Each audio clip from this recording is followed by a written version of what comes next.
You're listening to Cards to the Moon, a podcast about trading cards from both a collector and investor perspective.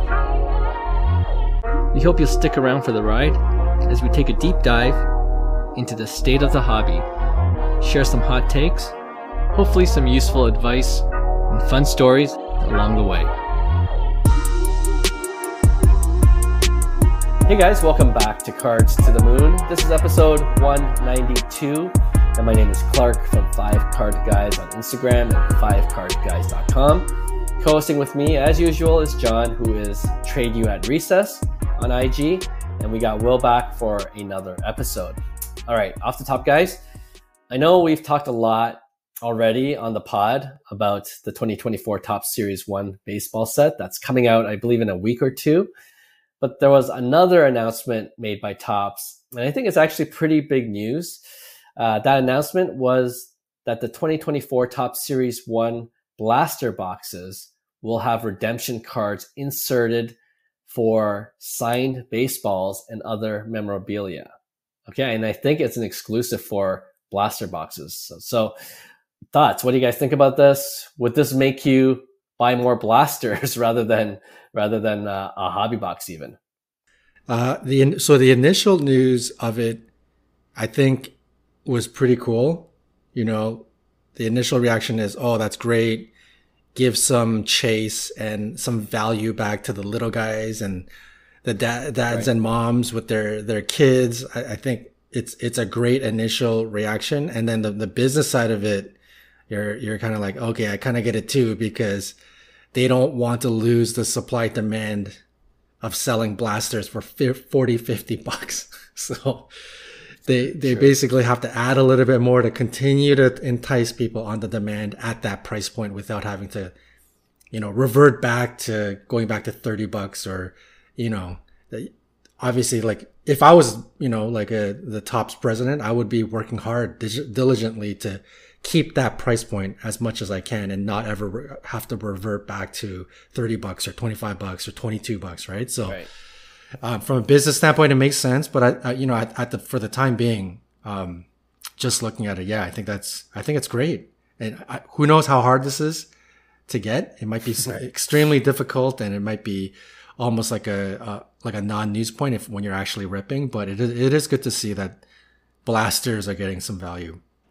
I'd probably try it. Like it's an easy entry point, right? In terms of money. Oh yeah, for sure. Mm-hmm. For sure. I think so. And I like to point out to our American listeners, the price points you were saying were Canadian prices. Right, yeah? right. My apologies. People were like, oh. It's like $5. $5 American. Yeah, $5 Canadian, $50. $5 American. Well, yeah, you know what? I think the price point matters. Like if they are going to sell retail boxes for close to $50 Canadian, I don't know why I would rip a retail box over a hobby that's going to be like 100. I don't think it's enough incentive for me to want to open retail boxes, but I think for people who are wanting to open retail, or maybe that's just like the price point that they can hit, it's really cool that they're coming up with different rewards for those buyers, for those collectors.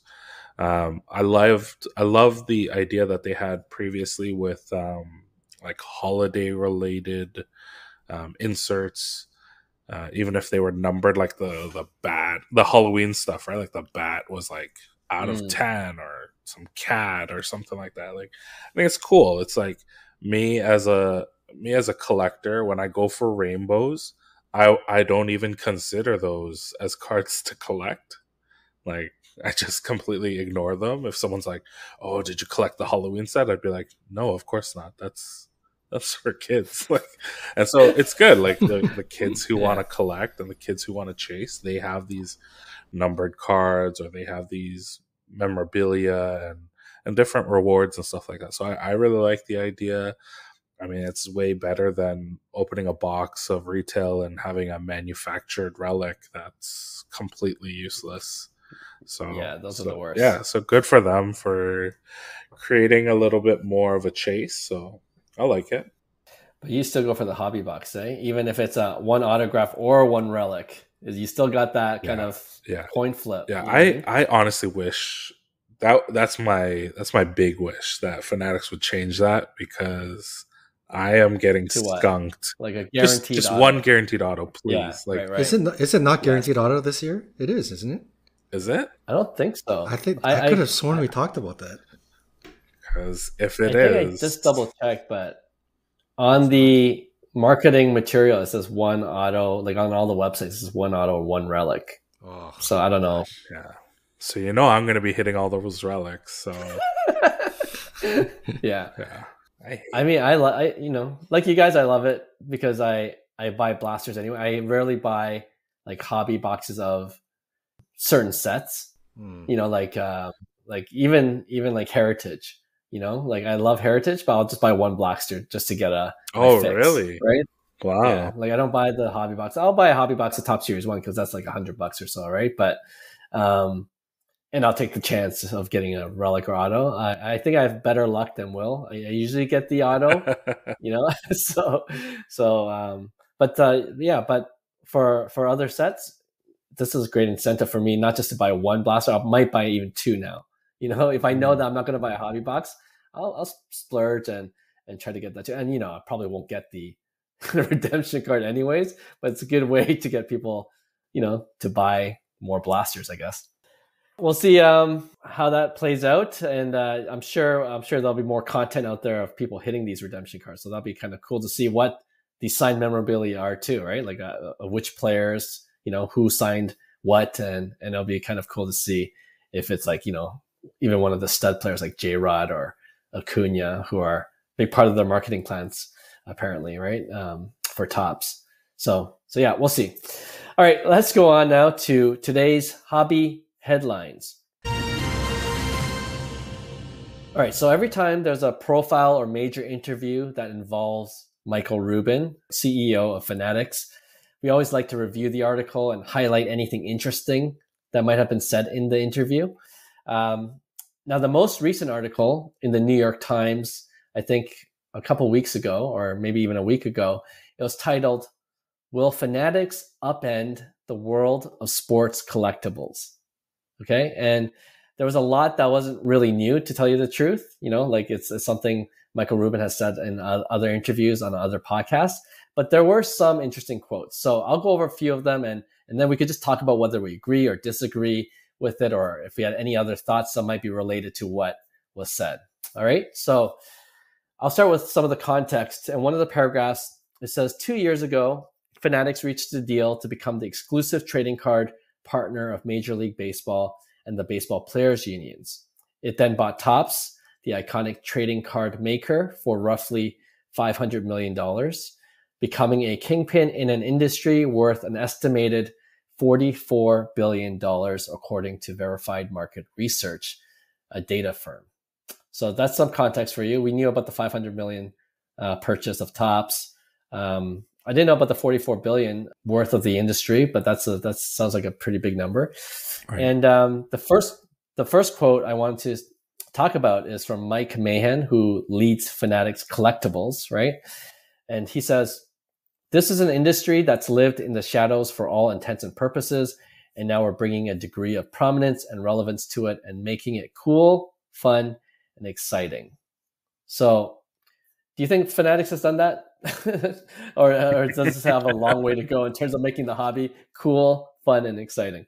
Yeah, I think he's getting a little bit ahead of himself, if we're being honest, and taking way too much credit. I think, if we're being honest, the sports card industry kind of fell ass backwards into this craze because of COVID. I mean, so many collectibles did, right? People are collecting like wine bottles, Rolex watches, art pieces, CDs. So it was just a part of that huge rush. And I don't think Fanatics or anybody, even Topps, I don't think anybody really deserves to take any credit for all of it. It's sort of almost happenstance. But we'll see if, I think the three of us like to say it's cool, but that's just within the hobby. We know what people talk. We know what people say that are not a part of this. That's probably the wrong word, but yeah. I mean, they're obviously, the part about living in the shadows, I think I understand that context from a marketing perspective, right? Fanatics, these guys are marketing monsters, and it's very clear. We've talked about this many times. The hobby has not been marketed at all. So I think that's going to be the difference factor here in what's coming up in trying to make it cool, trying to make it relevant. I think there's a lot that needs to happen because it's also coinciding, and we haven't talked about this as much, but like their efforts are also coinciding with this possible junk wax 2.0 era, right? Like we could be very much about to or are in the thick of junk wax, whether we realize it or not. So Fanatics may, in my opinion, have a way bigger job here than they may be thinking, right? Because when they first purchased it, this is when everything was going crazy. So it was like very easy to kind of say whatever you wanted because the market was just blossoming. But the state it is right now, I think they've got some work to do. So we'll see what happens.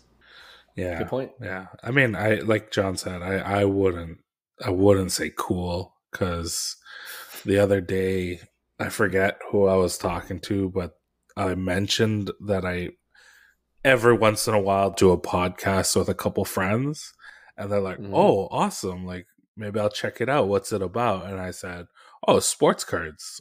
And the person's face just like dropped. It's like, "Oh, okay, cool." And like, like all three of us, our wives do not think we are cool when we're all sitting. True. Yeah. Haven't listened to one episode. Yeah, you're right. Like none of our wives think that we are cool because we love cards. And then the excitement factor. I mean, I get the same excitement factor when I open a box of cards as I do when I go to the casino and play blackjack. And that level of excitement is fleeting and dangerous and for some people very problematic. And I don't know, I don't know that we want to say that it's like exciting. Like it's not exciting in any other way, right? But I get what he's saying. Like, he's trying to open it to a broader audience. He's got to use some positive adjectives to make it kind of something that people want to check out. Sure. But I get that too. Yeah. But at the same time, come on, like cards have been around for hundreds of years, and the people who think it's cool and fun and exciting, they'll be here forever. Right. Right. But we are like, what's it called? Is it the Marines? The few, the proud? Like there's... Oh man, come on. I'm definitely more optimistic than you guys, maybe. Hey, I have two boys, so they, well, the older one, the 6-year-old, he definitely thinks it's cool, right? So the younger generation might make it even. If it's going to be cool, it's going to be those guys making it cool, not us. Yeah, we're just like, yeah. But if your kids think it's cool, or if your mom thinks it's cool, like if your mom thinks you're cool or your kids think you're cool, you're not cool. Yeah. Like it's not actually cool. So. I see. Yeah. But you're kind of alluding to it. But I get where Mike Mahan's coming from, right? Like the marketing, like making it more appealing to the broader audience, right? And I think you are right. Like what's exciting about it is the gambling aspect of it right now with the breakers and all that. But I think the hope, or one of their hope, is to make it appealing for more people as a collectible space. You know what I mean? Like just for cards to be cool to collect, and almost like an art piece. Like art's kind of, like not everyone's into it, but people still think it's like has some kind of prestige. And I think that's the image that Fanatics is trying to change. It's not these like, church basement shows that you go to for sports cards anymore, right? It's like, it's big conventions at these large convention centers, and here's a lot of these corporate, companies coming into the space to make it more hipper, or I don't know, you know what I mean? Like to grow it, right? Like they always say. My 2 cents. You guys don't look convinced. That sounds worse to me. I want more sellers at a show, and those sellers are usually sweaty and gross and have been sitting in the same seat for 3 days and not had proper meals and not had proper hygiene and not had enough sleep. Oh man, When come you on. There's hipper guys that are selling these cards. sure, but then you go to those bigger shows and it's like Yeah. there's so much corporate space and there's so much like Mm. buzz stuff that's going on, and like I get it, that has to be there to help fund the show and fund the hobby, but it's not what I'm looking for. It's not why I'm at a show. Fair. Yeah. To each their own. All right. We'll go to blurb 2. And this we already talked about in the past, so we don't have to really go too deep into it, but I do want to mention it again. And it says in the article, quote, in the collecting world, Fanatics has tried to cut out middlemen to reduce costs. Topps now sells directly to almost 700 hobby shops, up from 180 before Fanatics bought it. And then we also knew, it says here, they also bought leading card printer GC Packaging, right? It says to improve quality and reliability. And they also bought the second largest online marketplace for cards, PWCC, which to tell you the truth, I kind of forget. I totally forgot about that. Yeah, I didn't know. Yeah, I never knew that. Yeah, exactly. So they own a lot of hobby entities. And then the third blurb is connected to it. This is a quote from Michael Rubin. He says, they, meaning Panini, sued us for the very things they succeeded in doing over 15 years ago, present a more compelling model for sports properties and win rights from the incumbents. And then he goes on to say, the industry needed significant change and innovation, and they are now viewed as antiquated.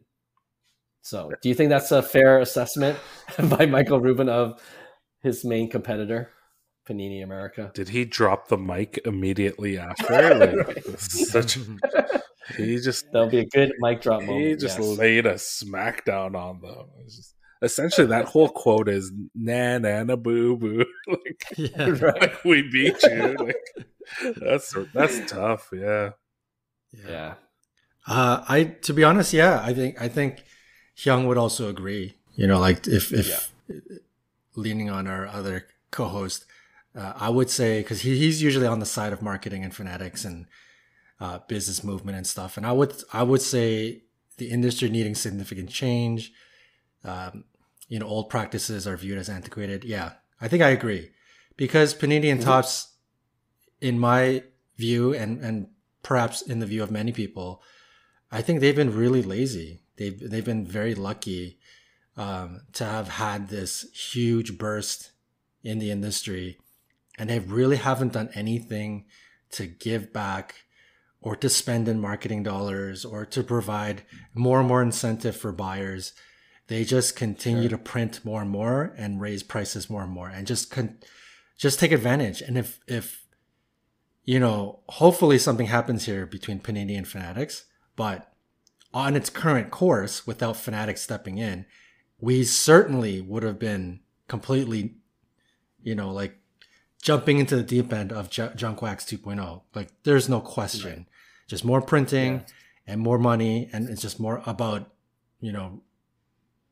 obtaining dollars from all of the consumers. So I think everybody is nervous because the main thing here is Fanatics is going to almost have a monopoly. So anytime that happens, your defensive walls come up, and you know what that could entail. But on the hopeful side, you are hoping that Michael Rubin does the community, does the hobby right, and really does show the significant change and excitement and all of the yada yada yada buzzwords. Mm-hmm. I agree totally. Like I also agree with what Michael Rubin says. But to your point, John, I think who's to say Fanatics won't be what Panini's doing 15 years from now? If they're on top for so long, there's a bad habit of companies who are on top for that long to get lazy, like you said. And I'm hoping that they always say they're going to try to 10x the hobby, whatever that means. But in that growth, I hope there's going to be other players coming into the space, creating more competition, and then making the industry overall more robust than it has been in in the past. So that's I guess the best case scenario that I can think of right now. But you never know, right? Especially when we're talking Monopoly. All right. You were gonna say anything? No, they're gonna 10x their pockets for sure. At the very least. Yeah. At the very least. All right. Blurb 4 is something you're mentioning, John, too, about like if there's Junk Wax Era 2.0. But I think there's in the article, it kind of recognizes that there are these patterns, right? And the story says card collecting may be a hobby, but it is also a fragmented industry punctuated by booms and busts. In the 1990s, manufacturers flooded the market with cards, prompting prices to collapse. That's Junk Wax Era 1.0. In the early part of the pandemic, prices surged as collectors had more time to chase wish list cards.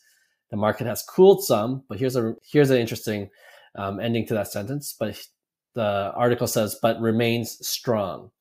So do you agree that's where we are now? That it definitely cooled some, but do you feel like it's in a good stable place, or do you feel like it's going to drop further? Yeah, so kind of like what I mentioned before, I think the three of us with Hyung, and I guess 4 of us with Will, but we've always been bullish. That's why the podcast is called Cards to the Moon. But we're at, like kind of playing off of what I just said earlier in this segment.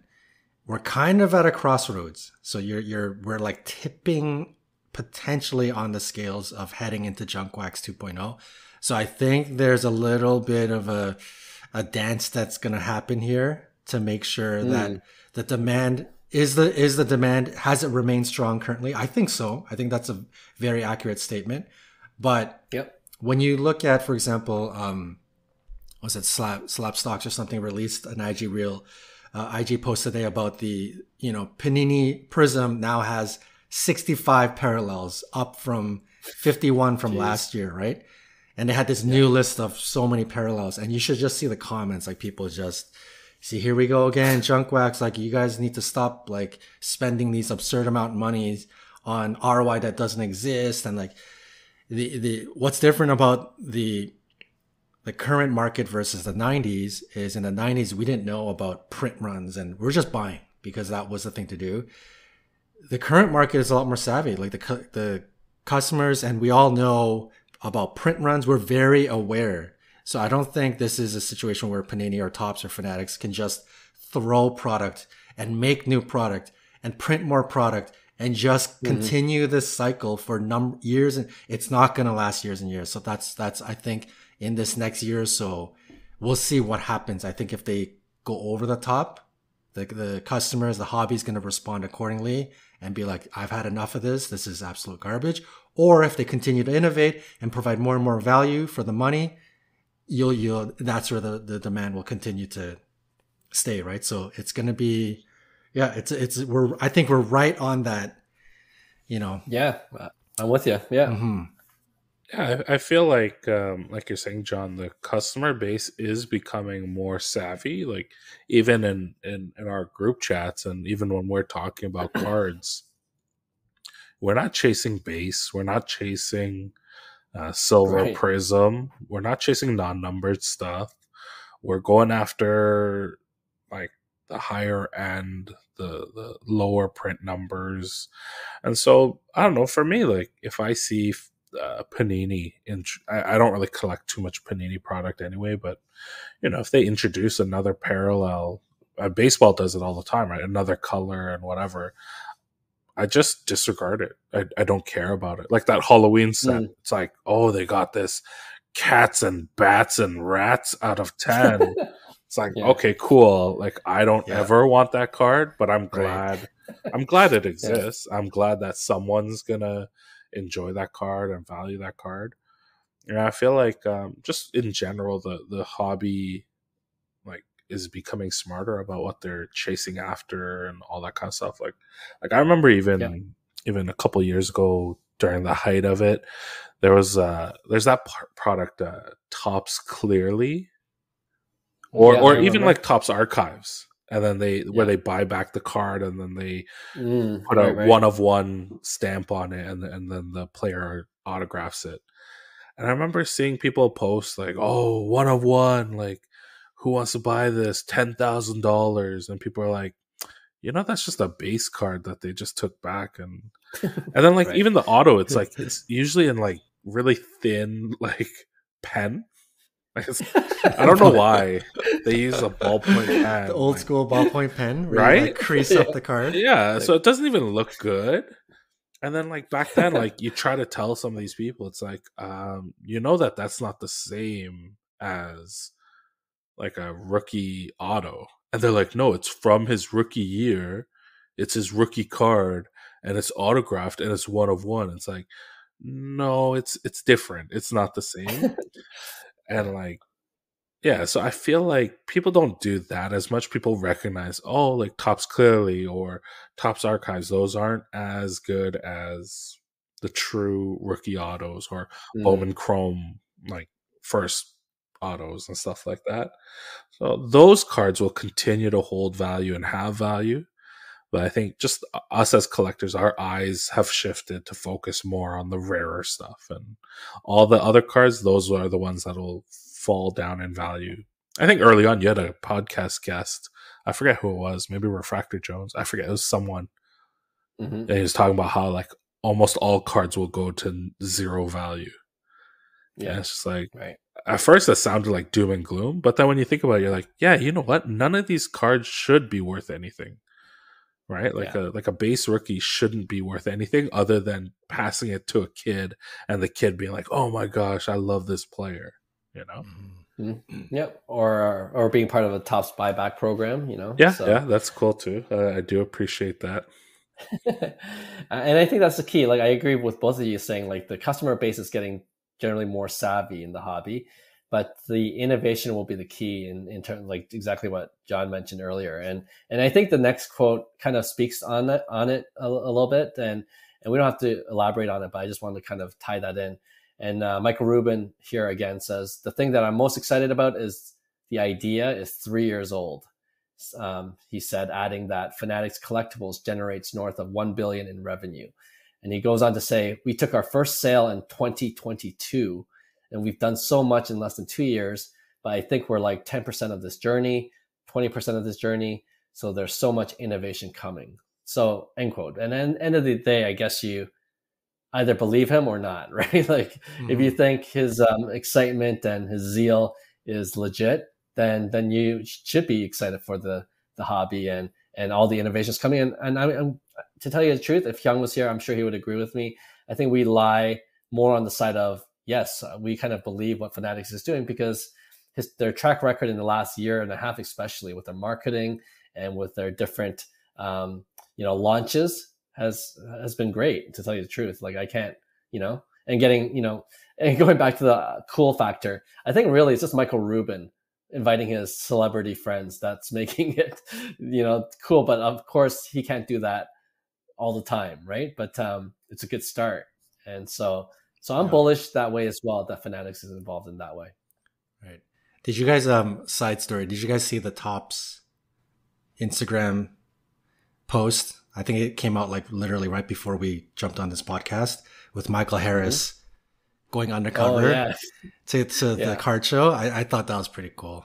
That's a good one. He went undercover at a card show. He put like white in his beard and he put a hat on and he's walking around the card show looking at Michael Harris cards and talking about himself. Good. And yeah, that's good. I thought it was good. Yeah.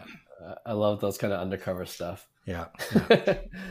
Nice. But going back to Michael Rubin's thing, I think, you have to want to agree with it because that's what we want to see. And if you're in the marketing world, looking at the sports card industry and how it was so not marketed for something that is so gigantic, if you brought in somebody like a Michael Rubin or any of a top executive in the marketing space, like a guru in the marketing space, they would be drooling at the potential of a $1 billion industry that hasn't been properly marketed and then applying proper marketing tactics. So it's easy for Michael Rubin to talk about it's only in year 3 of the idea and that we're only at 10%. Those are all facts. Like in terms of a marketing, the marketing journey, it's 100% factual. Now, whether he can deliver on the 20, 30, 40, 50, up to 100% and 10xing, that's obviously a different story, but the potential it's certainly there. I think we'll all agree that the potential is certainly there. Yeah, Yep. for sure. Yep. Well, here's the next blurb is from the other side.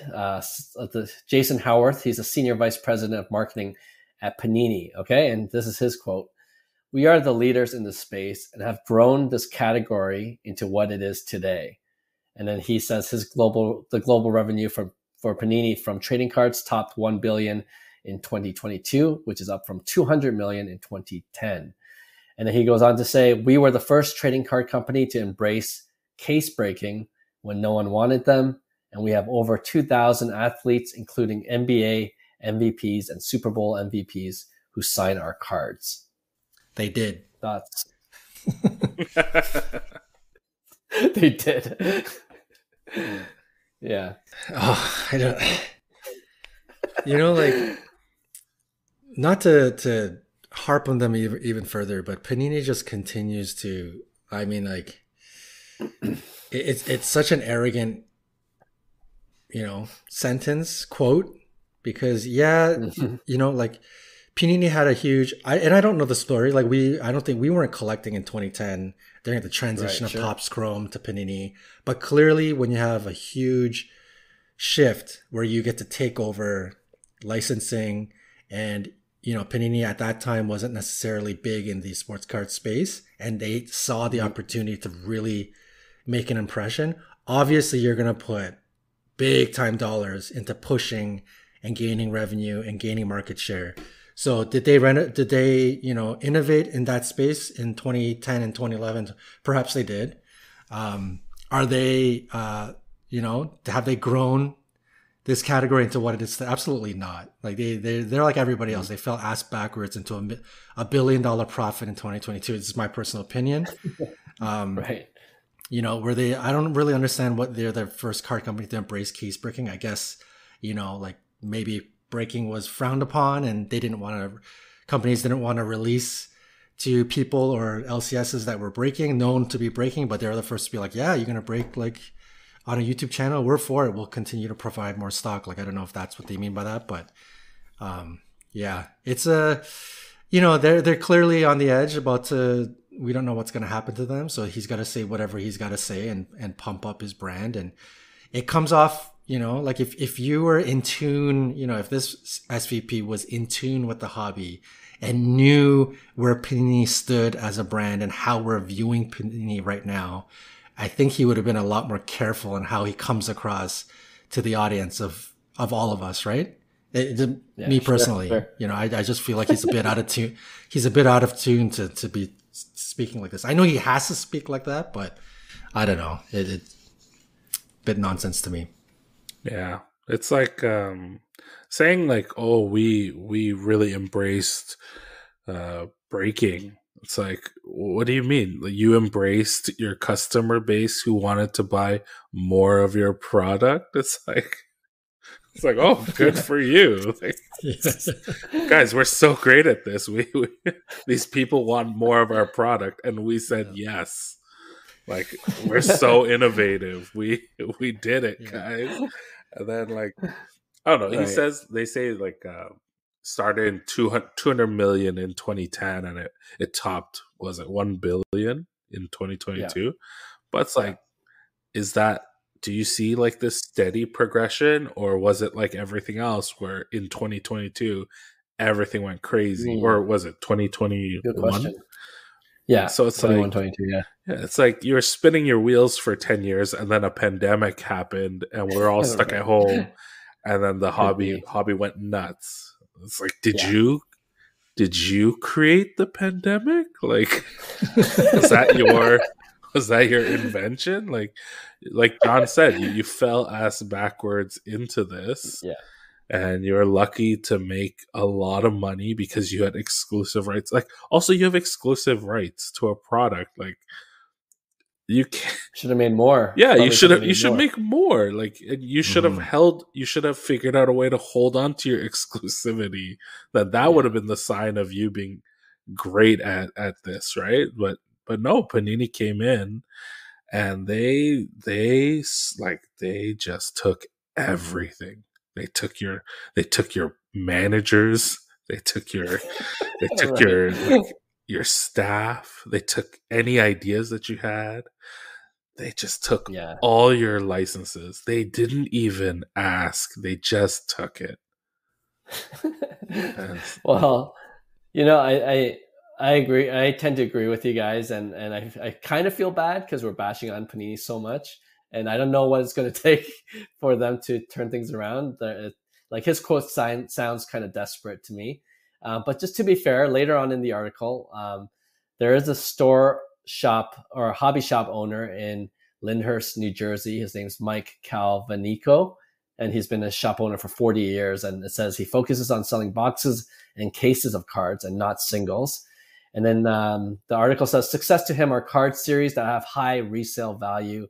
And then he said lately, Panini, not Fanatics, has issued more cards that have been a hit with his customers. And he is quoted as saying, Panini could have rolled over when Fanatics came in, but they care about the stores and the public. He said, the guys in the production development at Panini are the ones putting food on my table. I just wanted to be balanced. You know, there are people out there, store owners out there, you know, been around a while that see it the other way, I guess. And maybe, I guess the cynical side for us is that, well, he doesn't want to adapt to what Fanatics is going to do, right? So that's interesting to hear that perspective, I guess.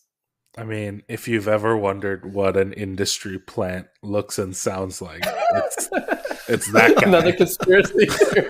Another conspiracy theory from Fakey McFakerson from Fake City, Idaho just came up with this. Oh yeah, they take care of me.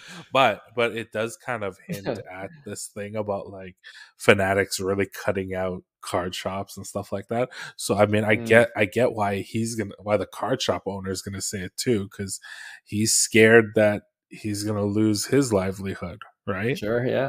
So that's fair. Mm-hmm. So I mean, you always got to chase the money, figure out why people are saying the things that they're saying. And if you chase the money, you kind of figure it out. Yeah. That's wise. And you have to take it with latching onto what Will's saying. Yeah, you do have to obviously take it with a grain of salt. Like this is one shop owner's experience, right? Like that particular local rep for Panini could be the best at his job. Like just really good with relations, and he's just having an amazing experience. It could be that. And then even in talking about Panini issuing, more cards and more cards that are popular with the customers, I think that's factual. I think the reason why we're all so upset at Panini as hobbyists is because we feel like they're ruining very good brands that they've created. Like Prism is great. Select is one of them. Donruss Optic. Like there's no question Panini has either taken over and adopted or created very, very good products that we all have come to love. And we feel like they've been really pooching those brands, like really like wetting the bed or pooping the bed on those brands in the last couple of years, right? So that's why we're upset. We're I give some credit where credit is due. They did create some really good products. And a lot of us are getting upset because we feel like because of their greed or whatever they're doing or stupidity or whatever they're doing in the background or lack of focus and whatever, there's a lot of these Prism or a lot of these brands that we feel are kind of going by the wayside right now, right? So that's really what it is. Yeah. Yeah, fair.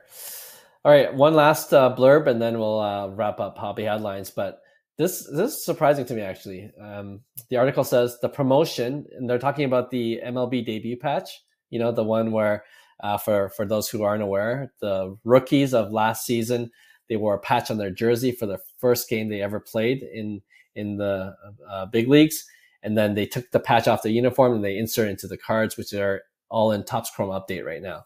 So that was a big success from Fanatics /Topps. So he's saying the promotion is partly why Major League Baseball has vaulted ahead of the NBA and NFL in the licensed trading card market. According to one industry executive, sales of baseball cards this season are expected to hit about 640 million, which is up from 370 million 2 seasons ago when Fanatics purchased Topps. Sales of NBA, on the other hand, sales of NBA and NFL trading cards are expected to fall to about 350 million from about 550 million 2 seasons ago. So we see baseball going up and then we see football and basketball going down. Surprised by that? I mean, No? who's gonna? I mean, the previous quote was like, "Oh, Panini's bringing up greater products that my clients are looking for." It's like, really? Like, who's looking for that Wemby no auto card? Like, Right. yeah. So like, there's nothing good left in Panini, right? Like, they're gonna lose all their licensing. They're not gonna have good cards. They're not gonna have licensed cards. Maybe I'll start collecting Panini now that they're going to be unlicensed, since I'm the king of collecting unlicensed cards. Maybe I'll finally start liking Panini product. But it makes sense. Like, they got nothing left for them. So they're crediting the Topps promotion. Wait, who exactly is crediting the Topps promotion as one of the driving forces for baseball? Well, it says according to one industry executive, so they don't name anyone. One industry executive. Okay, sorry. Yeah. I'm sure that promotion, or that, the chase, did produce a lot for Topps, paper. It was paper that it came out of, right? Heavily printed. I'm sure the revenues were fantastic, right? But baseball has, I remember you showing the figures of baseball numbers, right? It was like football is at a 30% loss, and and baseball was at like a 9% loss. And I think a lot of it, perhaps promotion is a big part of it, yes. But baseball has some strong products. And like Bowman First, people underestimating how much fire Bowman First has taken in the last like 2-3 years, like how people have chased it and how much ROI there is in it. If the moment you rip, you get all of the base cards, you send them to SUC, and you can start profiting. And there is a whole little ecosystem that happens within Bowman Draft and Bowman Chrome and all of that stuff. And I would credit a lot of that to the baseball revenue. So baseball has there's a unique little sports card culture within baseball that's different because of Bowman First, right? The development of Bowman First. Right. So I would say that's a big part of it, more so than the debut patch. Sure. And I think that, baseball cards, just a much longer history. 100%. And I think people undervalued that aspect of it. The collectors are diehards. And, I have friends, I'm not even talking about sports cards now, but I have friends that are like, saying baseball's dying, and, they're all about Raptors and the basketball culture and things like that. But like baseball's been around a while, and there's a reason why they've been around a while. They have a strong base, and then of course there's a lot of room to improve the sport of baseball, which MLB is trying to do now. But I don't think it's in any danger of like dying completely and taking the baseball card market along with it. You know what I mean? So yeah. But it was interesting. Like I found it a little bit surprising because. In a way, because basketball and NFL are getting a lot of the spotlight, especially from our American collector friends. But maybe the boom already happened, and everything's kind of falling down to where it probably should be. Right. All right. Well, it was a really good read. If you haven't read the whole thing, it's on the New York Times website. Again, the article is called "Will Fanatics Upend the World of Sports Collectibles?" And they also have a quote from the card father, Rob Barris, who owns Burbank Sports Cards and a lot of other sources. So yeah, take a read and let us know what you guys think after reading it. Okay, let's go on to our next segment we call Just a Thought. And, every once in a while we like to do this segment where we just brainstorm ideas. I kind of sprung this up on you guys kind of last second. So if you don't have one, that's fine. But I wanted to bring it up because I had one idea and I can't take credit for it. It is all Chris Begg, who's been a guest on our show a couple of times. And I'm going to just read the message he just sent me randomly one day. Okay. Let me just pull it up. I love that. I love that it's just random messages. Yeah. It's the best. Yeah. So here's the message. He's like, I've been thinking, we have color match. We have number match, the jersey number match. We need a name match. Pulling a Vita blue refractor or an Elijah Green, a Tyler Black. It needs to be a thing. So, you know what? I obviously it was hilarious, but that could be a sneaky play. You know what I mean? No one's and then I responded, haha, brilliant. Does Paul Goldschmidt gold refractor count? And then he goes on to say, maybe it has to be a gold shimmer. So, what do you think? Name match? Do you think that has potential? I mean, there's more. It's a fun thought, but could it catch on? I doubt it, because when you if we're really gonna really think about this seriously, like when you think about color matching, you relate the color match to the team and stuff like that, right? If I think of Sean Green, ex Blue Jays baseball player, I'm not thinking about the color green. Like, I associate Sean Green with baseball. I associate him with Blue Jays and the blue color. Like, I don't ever think of the actual color green, right? So, could it catch on? Probably not. But it's a funny thought for sure. It should catch on. That'd be fun. I'm all for it. Let me stop this right now.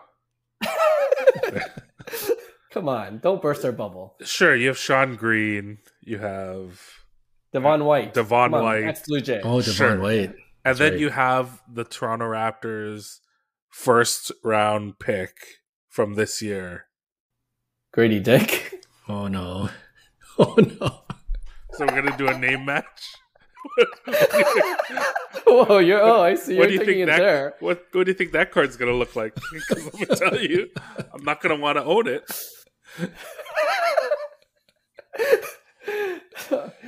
Or are we saying it's only for people who have a last name of a color? That's what I was thinking, but I guess you're thinking other things. Well, all the other people, like, they deserve to have a name match. Let's get okay. Lamine James just had a Grady Dick posting. It was hilarious. Oh, did he? Yeah. It was like anyways, if you want to see it, go check it out. It's a PG show, guys. Come on. Like, I'm just wondering, like, what if in like 10 years he's a star, like a complete stud, and then I have to buy his jersey, and it's just gonna be, I'm just gonna have that jersey. Who are you talking about? Grady.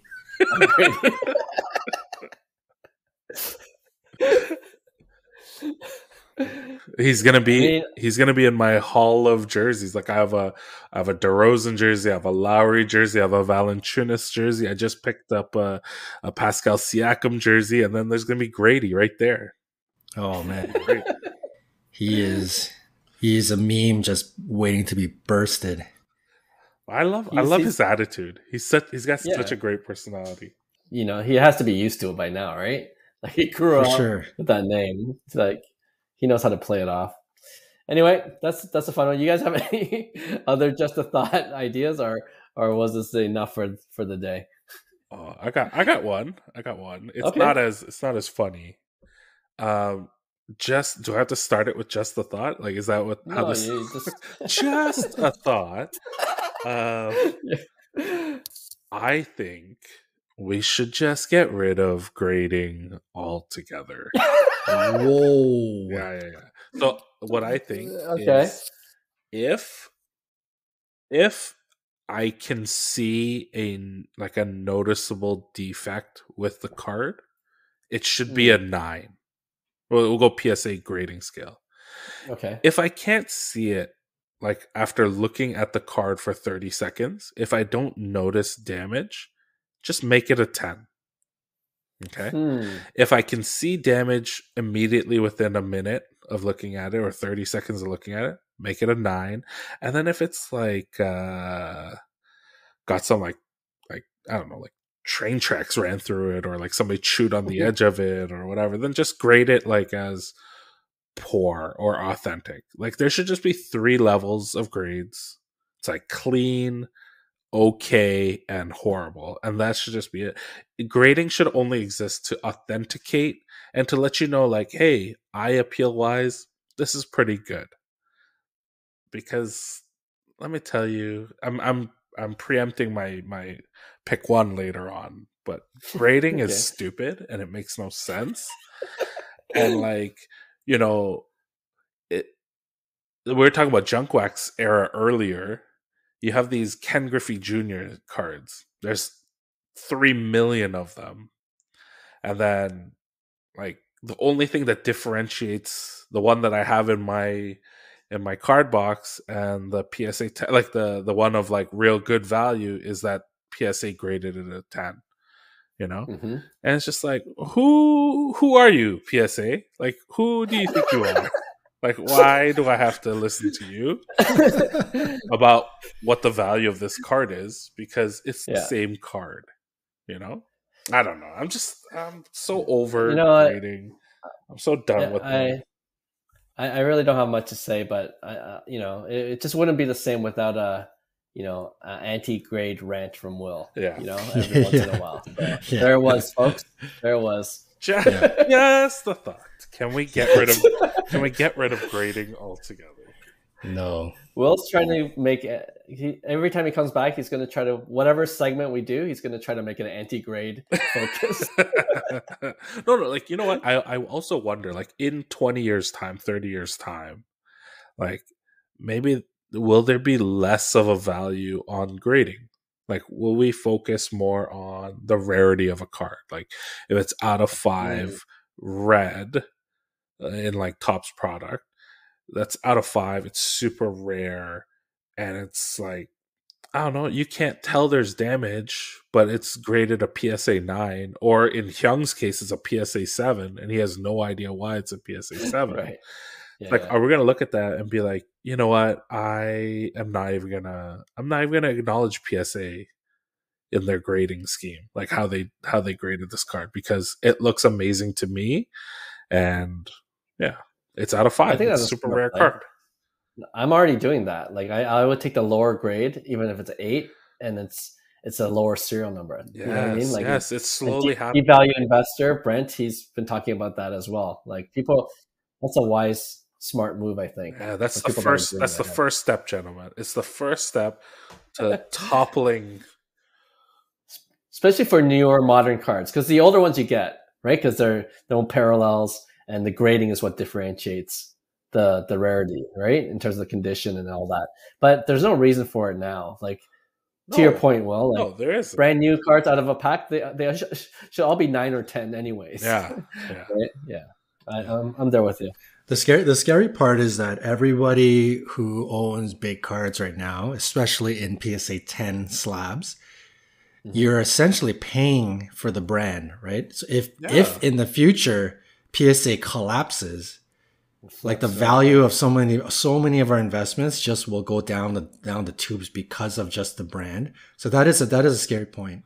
But going back to Will's thing, I'm on the complete opposite end. I love grading, but I love the core root of grading, because that's how I was even as a kid. Like you guys, we talked about this to length, right? Like I was the type of kid who I would rip a card out of my pack, and if I got that Todd Van Poppel, it immediately went into a sleeve and then a top loader, just like we do today. Like at 8 years old, that's what I was doing. I would quite carefully check.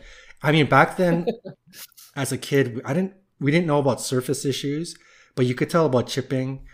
We didn't really pay too much attention on centering. Like we didn't think that was a big deal, but certainly corners. So corners was kind of the main grading, to the naked eye. So for me, like it very much bothered me if I had a card that had a dinged corner, like even at a young age. So the fact that there is grading now, that somebody that can kind of authenticate, or a professional that can tell me that this card is actually a pristine condition card in all aspects of the card, I love that. Now, moving forward, I think the frustration that Will has, that many people have, is the fact there's multiple grading companies and they all do the same job and they're all equally good at the job, but one is worth 10x versus the other just because of the brand name. PSA versus BGS, PSA versus SG. And I get that part. That part, the frustration there is valid. It shouldn't exist, but it is what it is. It's, consumerism and branding, and it's, you know, you can't avoid it, but it does suck that, you know, an SGC 10 and PSA 10 is basically the exact same great, perfect, near perfect card, but the value of the two are so different just because one is in a different kind of case, right? So, yeah. But also, it's like we rarely trust our graders. Like you're saying, like, oh, I want an expert to look at this and tell me what I'm seeing or not seeing. But often it's the case where these graders, they have some of them, I'm sure many of them, have worse eyes than we do and have minimal training to really grade these cards. Like I submitted a PSA, like a I think 20 cards to PSA, and I wrote out the form of what these cards were, and 12 out of my 20 card submission were mislabeled. And so if they couldn't even figure out the labeling when I told them what the card was, how can I trust them on their grade that they gave? Now, mind you, like 10 of the cards were from 1991 Topps Traded Tiffany. That's a really hard set to evaluate because there's no like there's no obvious indicators of whether it's a Tiffany card or just a standard traded card. But what you know about the Tiffany card when you do research is that there's a little bit of yellowing, or it just looks a little bit yellower and a little bit more faded than the standard traded card. So I got those cards graded back lower than I thought they were going to be. And I'm assuming it's because they thought this was just the regular Topps Traded and it had like a weird glossy kind of finish on it. And so they lowered the grade. Because other than that, the corners, the edges, the surface, they were all pristine. So it's like, so they labeled it Topps Traded when it should have been Topps Traded Tiffany? Yeah. That's and then so I had to get all thankfully they relabeled them all, but it's like, how can I trust them that their grades are accurate when they couldn't even get their labeling accurate? And then my Vladdy, it's a Topps Chrome out of 5 home run jacket, the home run jacket variation. I wrote the form. It's 2022 or 2023, whatever it was. Topps Chrome, red out of 5, blah blah. And I got the card back, and it says Topps Chrome Sonic red Ray Wave. Like they just like made up what the card was. It's like I don't know who gave them that information. They just I didn't know that. My info and disregarded it and was like, hey, I don't see Ray Waves, but I'm just gonna say that this is Ray Wave. I don't see that it's from Topps Chrome Sonic, but I'm just gonna put that. And it's just like, what? How? So I don't know. This is why Will's upset about grading in with PSA in particular. Yeah, and SGC, you know what? I'm sick and tired of 9.5s. Like seriously, just give it a 10. You wonder why you don't have any value in the market? It's because you keep giving out 9.5s. Oh, all right. That's so bitter. I think Will could go on and on. So let's end That's a great way to end the Just a Thought segment. Thanks for that, Will. You know what? Let's open it up to our listeners too. If you have just a thought about anything to improve the hobby, we'd love to hear it as well. All right, let's finish off today's episode with a regular weekly segment we call Pick One. And this is when each of us, we present 2 cards and then we debate which one we would rather invest in. All right, so Hyung usually starts things off, but since he's not here, John, do you want to do the honors and go first? Yes, I'm thankful you chose me because I was nervous one of you guys would have the same 1v1, and I do not have a backup thought of. So, Super Bowl is coming up. At the time of this recording, Super Bowl has not happened. It is coming up, and I think especially for the 3 of us that haven't really dabbled in football cards, sometimes you want to, and when you think about dabbling, there are usually, as a present date for most collectors, there's 2 names. So I'm going to put it up. I think you know what's coming.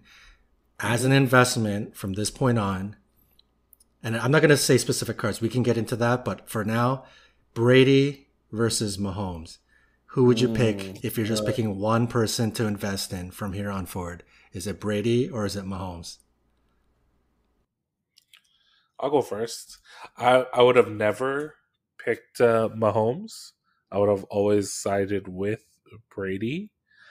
But this year, them making it to the Super Bowl, it's like, wow, this is actual sustained excellence. And I mean, who knows how much Travis Kelce has left in the tank? Like these amazing tight ends, eventually they wear down, like Gronk did, and all of that. But man, Mahomes has been good for so long, and he's still 28 years old right now, I think. And so, maybe he plays till he's 45 like Brady. So he's still got 1,000 years left to win more Super Bowls. So I'm gonna go with Mahomes. Wow. Yeah. Oh, wow. Oh man. Like I was. This is a harder question than I thought originally, right? Like for me, I was like, oh, it's the stupid Brady, right? Like he's got the Super Bowl rings, and he's played till the mid 40s, but that's not guaranteed for Mahomes. No. You know what I mean? Like something could happen, God forbid, and then that's it, right? But I like the optimism and the enthusiasm from Will and from all Kansas City Chiefs fans because his talent's legit, obviously.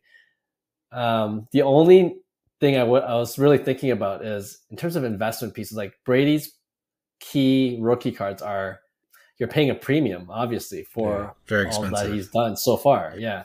Whereas, of course, there are, there's a IG reel. I don't know if you saw it. Someone asked Mahomes, does he have his own $4 million card? And he's like, no, I wish I had my $4 million card, but I do collect some of my own, rookie cards, So that was kind of cool to hear. But, there are some of Mahomes cards that are, like it's a few thousand, and I can see that going up. Like it could be a good investment. You know what I mean? Like we always talked about the Optic Hollow, like a couple years ago, you and I, John, right? About getting that. That's probably about a couple thousand. And if he continues on this career trajectory, yeah, it could 2x, 3x. But that being said, I still go back to that football's a violent sport. Anything could happen. Brady is kind of the exception that he's lasted how long he has. So I'm paying the premium for what's already written in the history books. I'm going Brady. Hey, Will, if on Monday Kansas City does not win, would your answer be different? No. How many Super Bowls? He's got two, right? He's got two, right? Yeah. This is his fourth Super Bowl appearance in 5 years. Yeah. Yes. Without question, if he wins, it's like a dynasty in the making. So there's that. Yeah. But if honestly, he loses... No, because before this year, I would have never considered Mahomes as like one of the GOATs because I was just like, you know what, you gotta do it way more. You gotta do it way more often to start being considered. But 4 times in 5 years, 2 wins, potentially by the time this recording comes out, he's won his 3rd. He's done it all, I think, quicker than Brady. That's amazing. Yeah. One thing I will say in favor of picking Mahomes is the team wasn't that great. There are a lot of holes for KC, Chiefs, and they still got to the Super Bowl. So imagine in the offseason, they pick up a couple more pieces. I mean, then we could really talk dynasty. Like despite the fact that the Niners have a much better overall team, they got more skilled players, and they were expected to go far. Like, I don't know if a lot of people, like, I know bunch of people that thought Ravens would easily beat the Chiefs last couple of weeks ago, right? So yeah, that's one more point for Mahomes, but I'm still going Brady. Man, I'm 50-50 still. I'm kind of like, I kind of go both ways. I think I understand both, but oh man, I have been looking for a huge Brady card for a while now. There's just too many cards, I think I said Sidney Crosby, but number 2 or number 3, I do want a Brady right. At some point. Like it's on the list of big cards that I want. I haven't chosen exactly what, But now with Mahomes, like we were saying, like fourth Super Bowl in 5 years, potentially after by the time of this recording, could be his third Super Bowl win. Man, like I think all those years we were saying he's underrated. You know, his pricing is underrated versus Justin Herbert and like these like young kids who are like double, triple his price. We could be looking at it like a generational stud here. It's kind of panning out that way. Like this Mahomes looks every bit legit, and we continue to kind of underrate his super. And maybe we're not, you know, because like people in the football world are already saying this guy by the end of the weekend could finish like already be in conversation of top 5 quarterbacks of all time already in his young career, right? So that is unprecedented for like a guy this early in his career to be considered top 5 all time. So I think what gets me the most, and you know, it's a little bit unfair because I didn't really share pricing with you guys, but Brady is probably about double the price for most kind of like average apple to apple cards. So I'm going to give like the 51% to Mahomes. I'm going to pick Mahomes because I think it's just a little bit, it's a pretty solid investment at this point, I think. And the pricing is a bit underrated for, I think, who people are finally realizing Mahomes is. So yeah, I don't know. Maybe, you know, by A hard one. the time we end this podcast, I'll probably flip back to Brady. But for now, I'll pick 51 on Mahomes. I just Googled it. So Tom Brady 7 Super Bowl wins, and then Terry Bradshaw, Joe Montana both with 4, Troy Aikman with 3, and then the next most is just like 10 quarterbacks with 2 wins, including my guy Ben Roethlisberger, and you know, Eli and Peyton, and that's where Mahomes is right now. So Mahomes is already tied for the 5th most Super Bowl wins with 2 wins. So, I mean, like you were saying, John, like I think he's already in the conversation for top 5 of all time, especially if he wins. If he wins, it's like, yeah, you are top 5. You know, you're tied with Troy Aikman. Right. So, all right, it's a Mahomes sweep. Let's go. Well, I thought, did we convince you? Did we switch you over? He's searching You know, Hollow tonight. it's funny. Mahomes is on my watch list all the time. Yeah. So in reality, I'm probably looking to pull the trigger on Mahomes more than a Brady. So, all right, that's a good one. I like that. Yeah, Well, you got one? that's good. Yeah. Okay. Mine, like I teased earlier on, it's grading related. So, you know, one of the things I love about Hyung is every time you give him something to do, he finds a way to not do it and do it weird. So I'm gonna go in honor of him. I'm not choosing Okay. 2 cards. I am choosing grading companies, or I'm choosing grading grades. I'm choosing grades. So you Okay, can got it. choose to have an SGC 10 of a card and a BGS 9.5. So both are gem mint. Or you can have a PSA 10 and a PSA 9 of that card. So it's Ooh. PSA 9 and PSA 10 versus SGC 10 and BGS 9.5. And I'm going to give you guys a couple cards to kind of help you make your decision. Okay. In honor of all of our Canadian listeners, 2015 Upper Deck Connor McDavid. It's the first time I'm talking about a hockey card. I'm pretty excited. A PSA 9 sold on average in the last 3 months for about $950. PSA Young Guns? 10. Yeah, I think it's Young Guns. PSA Young 10 Guns, yeah. for $2,350. So PSA 10, Mhm. $2,350. SGC 10 sold for $1,550, and a BGS 9.5 sold for $1,350. So if you combine the totals for PSA 9 and 10, it's about $3,300. The SGC 10 and the BGS 9.5 total to about $2,900. So which one would you rather have? 2 gem mint cards from quote unquote inferior companies, or a PSA 10 with a PSA 9? Oh, that's a good one. Man, I am. I think Will know my answer, and he probably will not like it. I'm certainly going for the PSA 10, PSA 9. There's no question.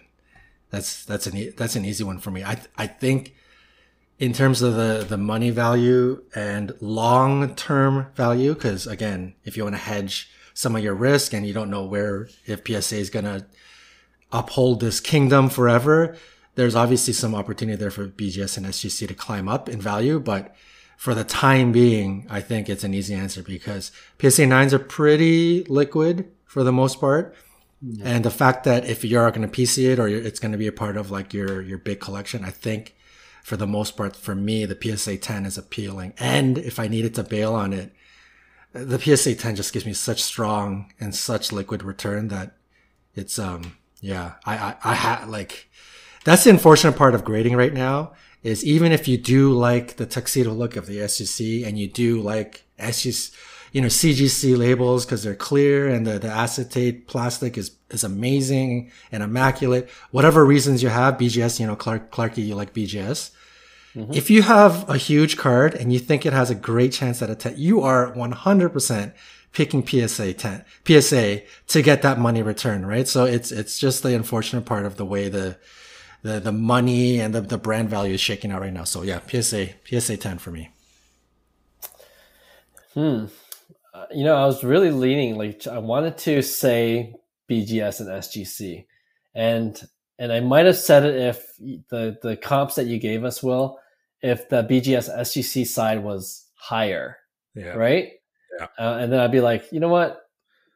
I like BGS already, like John mentioned. That's and SGC, I've been able to sell SGC cards in the past, so it's somewhat liquid.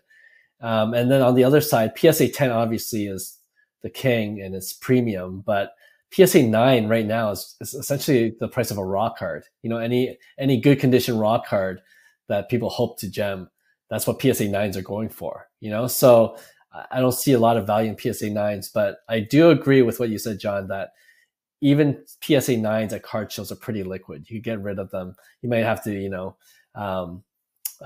take something off the price, but you can get rid of them, right? So with those reasons, at the end of the day, the PSA brand is just too strong right now. So I'm going to go with the 10 and 9. Yeah. I didn't even give you the other cards. So like Mike Trout's rookie card, the 9 and the PSA 9 and the 10 total to about $14.50. The SGC 10 and the BGS 9.5 only total to $13.50. Damn. Right. The 10, that's... Yeah, and in both situations, the PSA 10 is almost double the BGS 9.5 in terms of price. Man, so it's just like, it's crazy how differently the card is valued for nothing other than the label that's on the outside, right? We all agree. We all agree that if you have a BGS 9.5 and an SGC 10 and a PSA 10, quality of that card wise, they're equal. They're negligible. You shouldn't be able to tell any difference in the card, right? But the price is drastically different just because it has PSA on the label versus the other ones. I was going to bring this example up. PSA 10, 1986 Fleer Jordan card. There are 6 sales in the last 3 months. One of them is like super high up, so I discounted that. The average sale for the 5 other sales, $200,000, which is down a lot from the peak. Yeah. But a BGS 9.5 sold for on average $31,000. Wow. So it's just like, what are we talking about? What are we talking about here? It's $170,000 less valuable because it's in a BGS slab. And so for that very reason, clean sweep, I have to pick PSA 9 and PSA 10. But the whole point of this exercise is to just say this makes no sense. This is the most hobby logic, illogical thing that we do. Other than, the other day I was driving and I was just like drifting off in my imagination. And I thought to myself, man, I really care so much about cardboard with people's pictures on them. I love it so much. Love it. I love it so much. Yes. So Yes. PSA 9 and PSA 10, clean sweep. I told you, like any segment, Will's just going to try to make it about grading. I just want people like. Do we all not see how ridiculous this is? You know what? People need to open their eyes for sure. All right, let's end off this already long episode, which I love, by the way. But with my pick one. All right, and this has to do with the article that we went through, the New York Times article, and I reserved this just for my own pick one. So the sentence here in that article says, Fanatics has issued, and we're talking about Victor Wembanyama cards, okay? Fanatics has issued cards with Mr. Wembanyama in street clothes because of the whole licensing thing, right? While Panini has issued unsigned Wembanyama cards, i.e. the no autograph, which is selling for $1,000 right now. I don't know if you saw my reel. Raw cards, just over 1,000 each. That's going to definitely plummet in a couple of weeks. But with that said, would you rather have, at least right now, Wembanyama in street clothes, aka like the Topps Now autograph card, right? You know, you don't have any logos or official uniforms on it, or would you have the unsigned Wembanyama cards, not the no auto, but just say there's a Panini Kaboom, okay, a Panini Kaboom Wembanyama, right? Obviously can't be signed, or the Topps Now auto that we've seen before. Which one would you rather have? Was the Topps Now auto? I think was it on card? Yeah. Is it on card? I believe it was. I got my answer. Yeah. I feel like my answer. Yeah, it's definitely the auto for sure. Because even when I think of Tom, like me collecting or getting a Tom Brady card, and obviously my wheelhouse is not Bowman Chrome Refractor. Like my favorite Tom Brady rookie, if I could just holy grail get one for free, it's the Upper Deck SP, the SP. Is it SP Authentic? No, what is it? The SP that's numbered out of 1250 or whichever that SP is. Yes, SP Authentic. Yeah. Like that is my holy grail, Tom. That's the card that I would love to have. But in terms of my wheelhouse, when I'm looking at all the remaining, that are kind of in my bracket price range, there's like Upper Deck Black Diamond and there's Upper Deck Gold Reserve. And to be honest, the one that for me that's most appealing right now is the Fleer auto, the one where he's in the Michigan jersey, even though it's his rookie card. Yeah, because I think the appeal of rookie auto, I think has a better long-term value. I don't know. I'm just the auto is going to be, especially in this collectible world that's kind of we're morphing into for sports cards. I think the on-card auto, awesome relics, I think that's going to start to really make a big comeback. So 10 years from now, if and when Wembanyama is considered a top 20 and he's one of the all-time greats or whatever, or 10, 20 years from now, and you look back at his best rookie cards, and even if not even flawless, we're not talking like the $1 million ones, but in a $1,000, $5,000, $10,000 range, I think the on-card autos are going to be a big part of that. And it's unfortunate it's Topps Now, but it makes it more rare. Like that, those are the only ones available. So I think even in the future, those Topps Now cards will be worth more than a Wembanyama Kaboom or any other card that is, that doesn't have an autograph on it. So maybe I'm wrong, but the auto appeals to me. All right, before Will goes, because I'm going with Topps Now auto as well. For those reasons, I'm an on-card auto guy. Will is going to be the one that decides if it's a sweep or not, because he's Mr. Unlicensed. I'm really curious to see which way he goes. Yeah. Let's hear it. I was going to ask, what do you think happens? When does Topps get the basketball license? 2025 or 26? I can't remember which sport. So do you think that first auto will be considered like Wemby's first auto? Like the rookie? Yeah. Yeah. No, not the Topps Now, but the in 2 years when he has his license. When his first official, Topps card, and it's autoed. I feel like it's like a special case where people will look at that card with a lot of fondness and treat that as like a special card. So to me, it kind of devalues the Topps Now card, because I think eventually people are going to be like, I'd rather have his first year auto or his auto from his first licensed year kind of thing. Right. And then That's what happened. Yeah. Yeah, because one example I know is from hockey.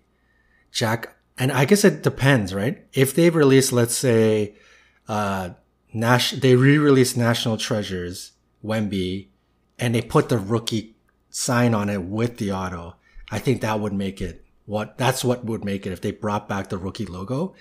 Because what happened in hockey was, and somebody can confirm this, I don't know the exact story, but Jack Eichel, I think he was a Leaf, in his rookie season 2015, I think because of Connor McDavid year, he was a Leaf athlete. So Upper Deck didn't have the rights to his autograph. So they have a Future Watch card numbered to 999, but it's non-autoed.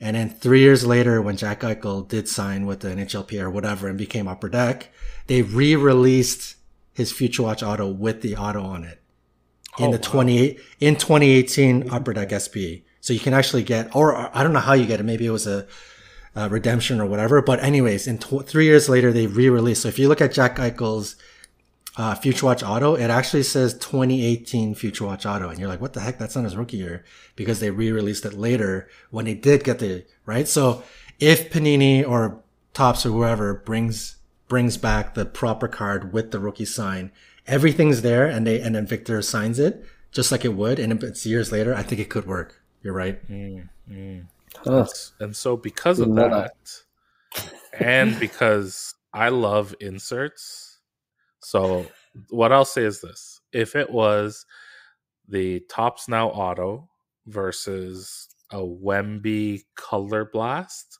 I'm gonna pick the Color Blast.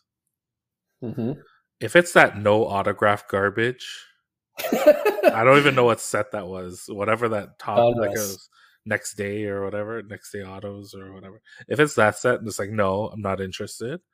But a Wemby Color Blast, I think, would be the only Kaboom card. Same? No.